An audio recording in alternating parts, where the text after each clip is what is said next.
With 50 plus years of combined produce, supply chain, entrepreneurial, and business experience, Craig Slade and Ed Bertad discuss the impacts of fresh produce on their lives and health.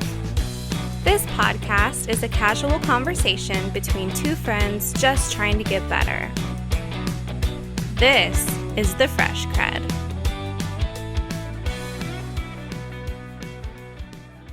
So we are now back live. You saw the ribbon cutting. We are wide open with a brand new Viva Fresh.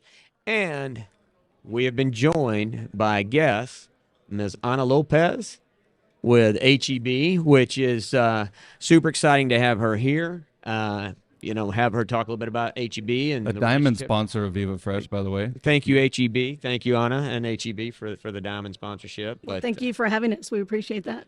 For sure. So, Anna, would love to know why you guys, being HEB, right? Why you're such involvement in TIPA, Viva Fresh, the whole thing. A little bit of understand about that, and just kind of talk about what this organization, what it means to you guys. That'd be really important for us to understand that. And being a retailer that is based out of only, does or services only the state of Texas, it's been very, very important to us. We are 330 stores strong. We cover the majority of the state. We're going into the Dallas market, as you've probably read, later in the fall. So we're extremely excited. Why the Viva show is so important? I think for a couple of reasons. One, we really heavily support Texas grown. You've probably seen our new brand in stores in the last couple of years. We've got some commercials, some new marketing billboards, really leaning into locally grown or Texas grown. We have several BDMs here this time. I know it's been a couple of years with COVID. We haven't had a lot of events. It was a big crew. Yeah, we've got a big crew here today supporting with our category, our BDMs or our category managers out here to meet new folks, right? Meet new growers, packers, shippers. So it's going to continue to be critical for HEB. That's awesome. So you mentioned something in there. If I'm not mistaken, have you not been in a commercial? Yeah. Have I not seen you also in a commercial? Yeah, I was super excited. I'm a girl from South Texas, and so we did that commercial in the Rio Grande, in FAR. We did it in English, we did it in Spanish, and so we're super excited. We'll get another commercial out at the end of the year with other farmers up in North Texas, so really, really excited. Again, Texas Roots is the brand that we're using, but we're really leveraging lots of marketing to support it. That's awesome. Very cool. So yeah, I caught that commercial. Yeah, I laughed. It's such a great experience. If the production, it was about a 10-hour day for 29 and a half seconds of fame. It was pretty fun. 10 hours. Yeah, we were out at Real Fresh. So Fred Schuster and his family were really gracious enough to let us spend some time in this field and bring our camera crew. Yeah, that was awesome. Yeah. So we need to get Ed's pining for a commercial. Maybe we could get him on. We'll talk about that after. But, yeah. I would do 30 hours of prep work for a commercial. Would you? Yeah, maybe even straight. Just anything, especially if he without eating. If they could record it and he could keep watching himself, he'd be all over that for sure. So. Okay, this from the guy who's looking for hair and makeup when we got here. I'm still worried about my hair every time I have to put these headphones on. Oh, it's dry. Fantastic. Well, thank you very much. Be glad you have hair, Craig. At this point, I am, but I just want to look good. Nothing wrong with that. But hey, following up on one of the questions that you made, just from a show, obviously, you have some bias for a Texas group like Viva, right? Sure, I do. But as far as the kind of the boxes it checks off for you, obviously geography is probably pretty good. I mean, other than being directly in San Antonio, which we have been in the past, anything else you can think of as far as maybe focus, size, convenience? There's something about Texas relationships, right? Just people that are local that have an investment in the community, whether you're buying from them or selling in it. I think that's a big one. Of course, logistics. Yeah. The sooner we can get it, the faster we can sell it to our customers, the better food experience that they're going to have because it's, it's 72 hours from harvest. I think those are probably the two big ones. Yeah, that's awesome. Yeah. So a little bit there, you said something about you were a girl from South Texas. Yes, sir. So just tell me a little bit about your journey because, this show, we bring people on and we're really about trying to understand people's stories. So I've been with HEB for 28 years. I just celebrated 28 years last month. Congratulations. Thank you. I was going to school to be a teacher, right? And I needed a part-time job. So I started wrapping bread for the bakery department in the mid-90s. Wow. One thing led to another. I was in store operations for 10 years, which was really fun. I remind people all the time it's important to understand who you serve, and we serve our stores. And so I did that for 10 years. Then I had an opportunity to do procurement stuff. So I ran the Houston warehouse as a supervisor for quality assurance for a year. I was a marketing manager for 3 years. I grand opened 16 stores as a merchandising manager. I was a regional director of the Gulf Coast. I moved back and was a BDM for 8 years. I bought berries and value added, did a lot of fun stuff. I became the business unit director 3 years ago, and I was named the vice president a month ago. Well, congratulations. That is a huge accomplishment. That is a mouthful. And it's a mouthful, yeah. Yeah. And but but within that, and as far as I know, you're the first female in this role. Is that correct? That's correct, as business unit director and vice president. Vice president. So that is a huge accomplishment. And, it happened to you ran into my daughter, who's part of a production, just randomly, I right? happened to run into her last night. That's right. Yeah. And so, I mean, she was like, so she beams at, successful women that achieved a lot. So it really means, for her, I know what it means to her. Did she right? tell you what happened? I did not know she was your daughter. No, she did. Yeah, Yeah. she had no idea. Yeah.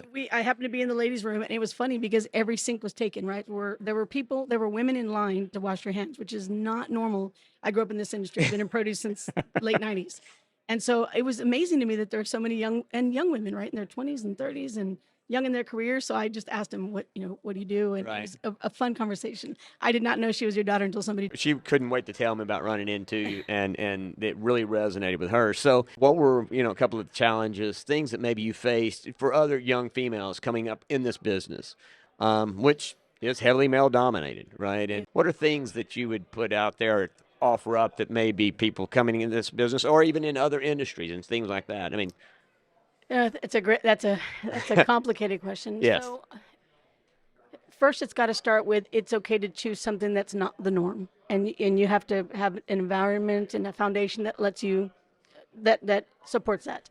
I'll tell you, I can tell you stories as I was growing up. I heard a great speaker once that talked about being a woman in an industry that is normally male dominated, and I'm going to share it. That's okay.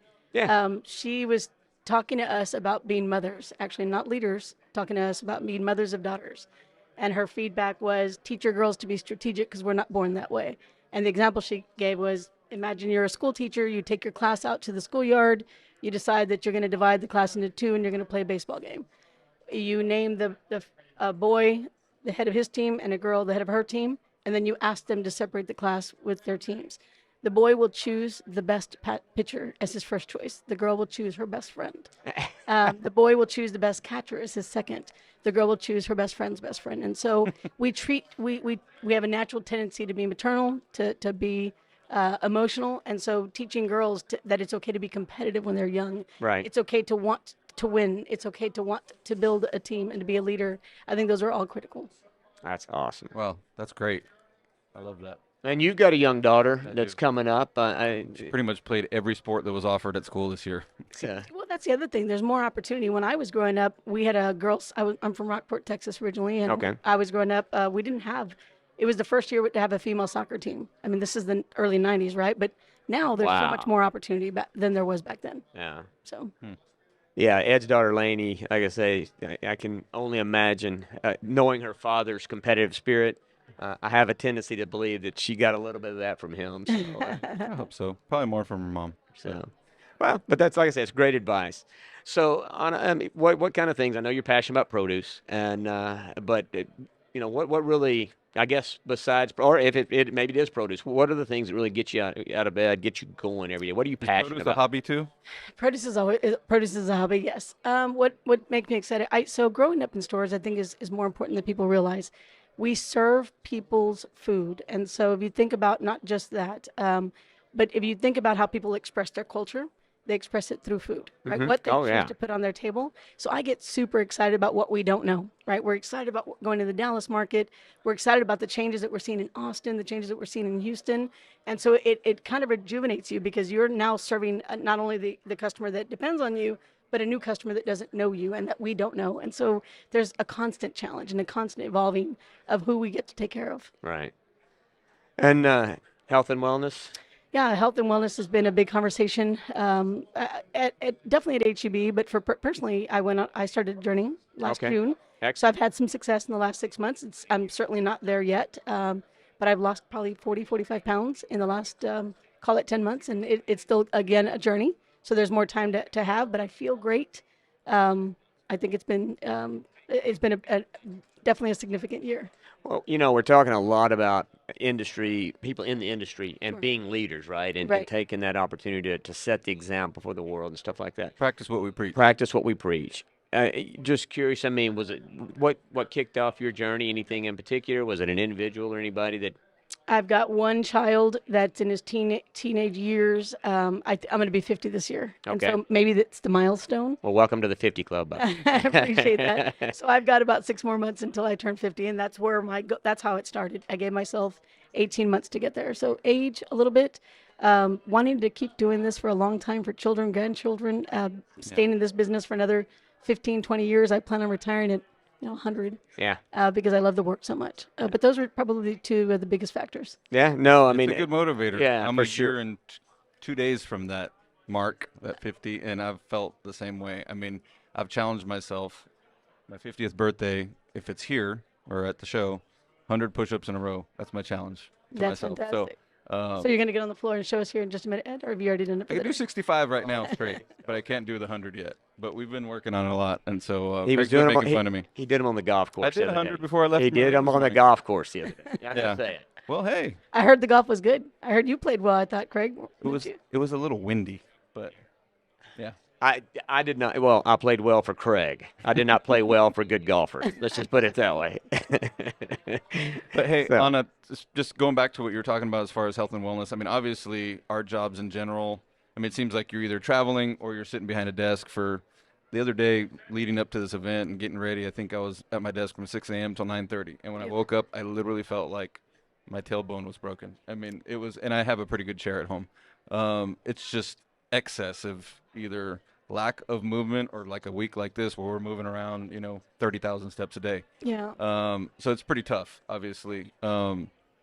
For me, when I started the clean eating challenge, I think that I've said it a bunch of times on the podcast, and some people have heard it before, but the biggest gift for me was the way I look at food and the change in my mind psychologically, where I don't get wrapped up about how great something has to be as far as how rich or decadent or Instagram worthy or anything like that. It's when I'm looking at food as strictly fuel, and I need it to be as efficient as possible, particularly as I'm practicing intermittent fasting and stuff like that. It's actually pretty liberating, just to kind of get all that noise out of the way, as far as how you're perceiving food. I mean, has anything like that changed for you? I mean, I still have, I'm addicted to peanut butter. Like, I love chocolate. I mean, there's stuff but I would rather do stuff like, instead of drink alcohol, I'd rather eat my calories. Or if I'm going to have a snack, I'm definitely not going to have a beer or a glass of wine or anything like that. So is there anything like that you can share with us? Conscious eating has been a big change. I think you said it, food is fuel. Mm-hmm. And then just you made a great point. For a couple of years, or for us, it was a little bit less, but we've been sitting behind a desk, and you start sooner when you're not traveling, you end sooner because there's no fixed end of the day. We've been back in our offices for quite some time, but yeah, that was a challenge, sitting at a desk all day. And I think that was actually worse before it got better for me. And that's where the decision came from. The other thing I do is surround myself with good choices. And I think that's been the biggest change. Yeah, definitely. And I think I was sharing with my co-host here that this has been, not that it's a big challenge, but this has been the first trade show I've ever been to where I haven't had a drink of alcohol and a drop of alcohol. And it was consciously because His co-host can't say that. I had a big week this week, and then I'm going straight to San Antonio for another big week. So I knew that I didn't want to lose my voice or just be not operating at 100%. So it feels great, actually. And one thing about not to be judgmental on folks that drink alcohol, I drink once in a while as well. But it does lower your inhibitions for sure. And so it's a lot easier to say yes to something you wouldn't normally eat or you're trying not to eat. So I did notice that as well. So I think energy level is the other one. It's been a significant difference, which just makes the work fun, right? And life more fun. Oh, for sure. Yep.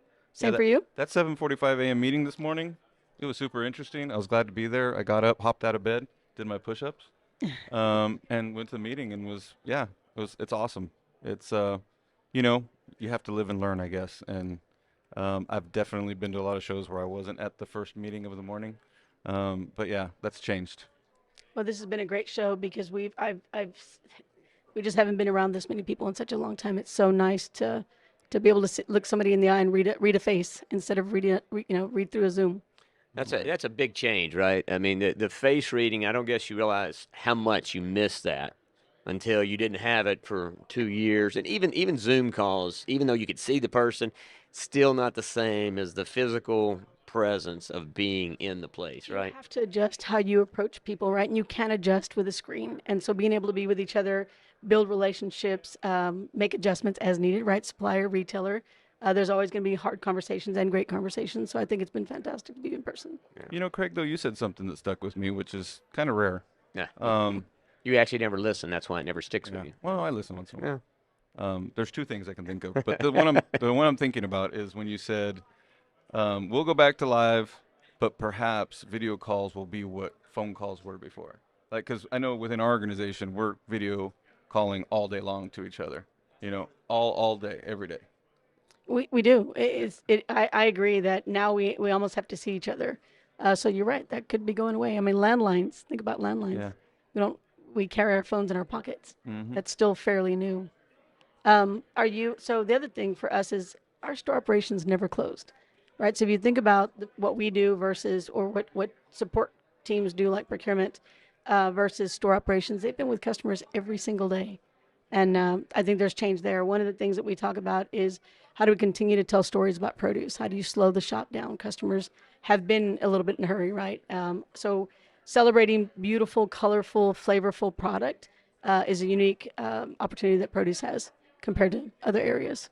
For me, the business of produce, doing this business is a super passion for me, right? And then getting on a life journey, changing your, how you eat, how you feel so much better, and getting on that process. You want to share that with other people, right? That becomes the thing that is so exciting, and getting people on, and finding more people. And sometimes we try and make things bigger. Like we got to change the whole world overnight. And, it's more like if you can just change a few people. And then within this industry, right, you talk about the color, the produce, and the beauty, and all the stuff that comes with it.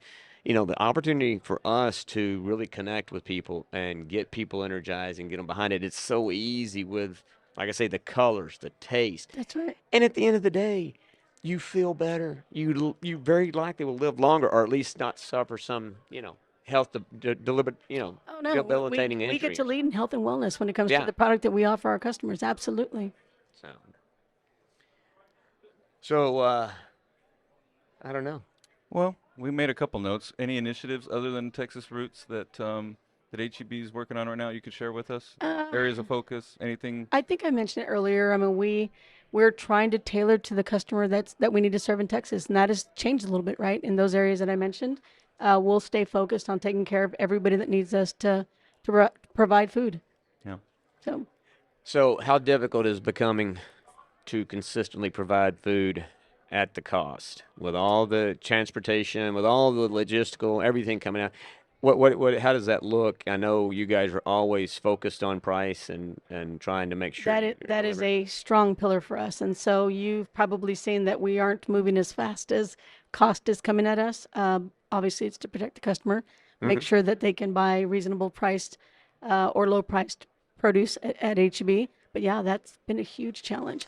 We have some additional network changes coming up to help us with supporting that in miles and distance. So that should help us. But yeah, I don't foresee that going away. I think That was I kind think of this is going to be coming in waves, and we're somewhere in the middle, maybe. really. Yeah. So yeah, so that's I tend to agree with you. I dread it as well, because on our side, trying to ship the product to you guys, it's becoming tougher and tougher, and the cost of doing it is becoming tougher. Being efficient, consolidation, all of those things are going to be more and more critical to help us just manage manage cost increases. So, I mean, anything in the technology space, anywhere that you see that could be a game changer? Have you seen anything come across what knowing with your experience, anything out there that you see? Yeah, we've seen some technology coming. We're working hard on sustainability efforts. We're working hard on You've probably seen vertical farming, right? There's some Yeah. things that's Everybody's doing that. we haven't quite yet, but we're definitely keeping an eye on it. For us, not much for the total department, but again, those are probably the two areas that Yeah. we're staying close to. What about driverless trucks? HEB going to have driverless I trucks just anytime can't see soon? that. Come We celebrate on. drivers that. Yeah, no, I don't see that today. I think we're still letting that work itself out a little bit before we do it. You maybe have truckless drivers before you have driverless yeah, trucks. you have the e-com business, right, where there's some automation in the systems. So again, we'll probably we'll stay close to that. What do you? I have a question for you. All right. Uh-oh. So with home delivery, you've removed the ability for a customer to buy their own produce, right? And now it shows up at their store. How are you hearing that's gonna? What feedback are you getting from customers about home delivery on produce specifically? Mine's short and easy, so I'll just go first. Yeah. Just kind of produce nerds. I mean, you're skewed. The perception is skewed because obviously we'd like to go to the stores. So for me, it's almost kind of like a last resort because I'd rather go to the store. For produce specifically? Yeah, for produce specifically, yeah. So it's kind of hard for me to even Fathom have having an an order. opinion. Yeah, but Craig, Yeah. So, I mean, I'll try not to get carried away with the Uh-oh. conversation. But, one, I'm 56. My perspective is not the same as these younger folks and their perspective, right? Literally, from what I've seen, it becomes all of our responsibility to put probably in a package, right, that shows up consistently as though they went to the store and got it. We have to be good shoppers for the folks on the other end, because that's how they're going to shop. That's how they want to receive it. Yeah. That's exactly right. So you made my point. You answered it. We are going to have to be very, very consistent as we figure out ways to give customers what they want the way they want it. Yeah, yeah. That's what I see for sure in that. So, and it's not going away. no. I don't think it will. No. Well, look, you've got a big show to get to, I know, and starting your show time off with us is certainly greatly appreciated, but I don't want to keep you. I know Ed doesn't. Real honor. Thank you Yeah, very much. it is truly an honor, and if there's any time or whatever we can get you back, we'd love to maybe have you back when maybe get a full hour and a half or something. Would love to. I would But, love that. Thank you very much for having me today. Yeah, Thank so you. glad to have you. Thank you you. so much. Take care. Thank you.